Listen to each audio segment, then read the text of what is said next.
This doesn't sound like a person who is afraid of dying. All right. Well, the reason I show you that and the reason I've been keep calling him stupid is because listen to what he just said. Now, this is a person who doesn't give a rat's ass about having water poured on his face. So then why did you do it 183 times? If you thought that it didn't matter at all and he's counting the seconds and he's fine and that wasn't going to break him, it didn't break him into 179 or 80, 181, it didn't break him, and you think he doesn't give a rat's ass about it. So why did you keep doing it?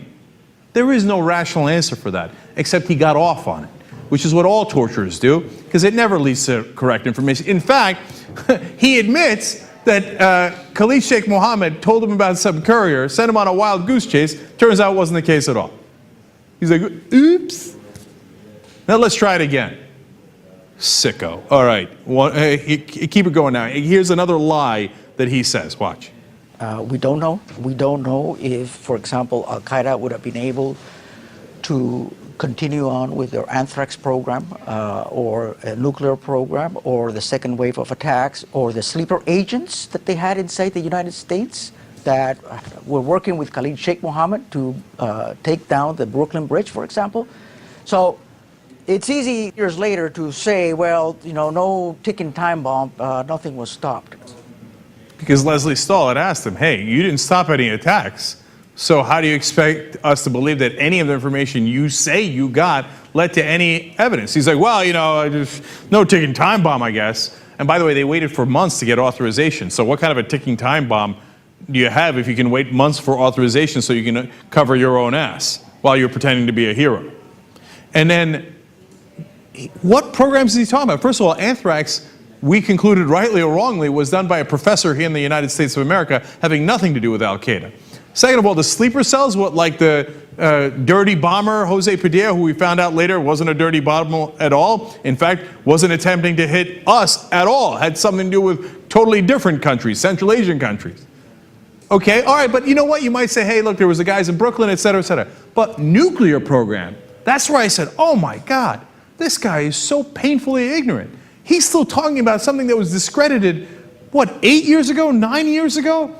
Who still thinks that Al-Qaeda had a nuclear program? What nuclear program are you talking about? And this is the guy we had in charge of counterterrorism? He doesn't know anything, or he knows it and thinks, let me just scare the American people. Boo! There was a nuclear program. I don't know. You're the CIA. You're going to make up something like that on national TV after it's already been discredited for nearly a decade? That's embarrassing. Now, we go to how he arrived at the conclusion that his illegal destroying of the tapes was in fact legal. This is precious. Watch. So one day you just said, the hell with it, I have this authority, I'm going to do it. One day I finally called in my advisors and lawyers and say, tell me, okay, tell me again that this is legal, and tell me that I have the authority to do this. When the answer I received was yes and yes, then I said, well, I am going to make this decision and do it myself. Boom, they were destroyed. Yes.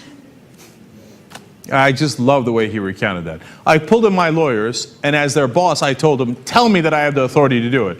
And they said yes. So I did it. Oh, that's how accountability works. Well, I'm glad you had your lawyers check in on it. Tell me I can do it. Absurd. By the way, he can go and talk about classified evidence all day long. He could write a book about it. As long as you're justifying torture, it's perfectly fine. Kevin Gostola at Fire Dog Lake makes a great point. He says, how about at least 6 different people who are trying to publish books that the CIA will not allow because they say, oh, no, that's classified intelligence because you're talking about torture in a way that we do not like, right? How about, and this is a great example, former CIA agent John Krikow, who is now facing prosecution for talking about his role in waterboarding. The same exact thing Jose Rodriguez is doing. Oh no, but he was against waterboarding. Well, if you're against waterboarding, then we can look backwards and not forwards and prosecute you. But if you are for waterboarding, well, no, we can't look backwards. You go ahead and write a book and release all the classified information you like. We'll back you up, everything will be fine, and we'll prosecute everyone who disagrees with you. So don't believe the Obama administration when they say, hey, you know what, we're not prosecuting anybody for that. They are, if you are against waterboarding. Okay? Now, despite all that, you think that this guy is in favor of President Obama? The guy who allowed them to do all this without prosecuting any of their crimes? I mean, this guy is admitting on national TV that he has broken war crimes that is considered by the whole world and the United States of America to be war crimes. And by the way, as I told you before, things that we have hung people for. That's how serious these war crimes are. No. He says, thank you, Obama, for letting me get away with it. He never actually says that. Implicitly, he's saying that. But then he says, oh, you know what? Obama broke a code. I can't believe he would even call it torture. We're the tip of the spear, and he should be protecting us all the way.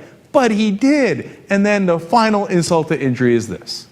President Obama has said that what we did was torture. Well, President Obama is entitled to his opinion. That's perfect. That's like your opinion, man, as they would say in The Big Lebowski. And that's what he's telling the president. Hey, you know what? Since you didn't prosecute me, haha, it's your opinion that I broke the law or that I'm a war criminal or I'm doing something wrong. And by the way, the minute you're out of office, we're going to go right back to torture because that's your opinion, man. And our opinion is that it rocks, and we can't wait to get our big boy pants back on.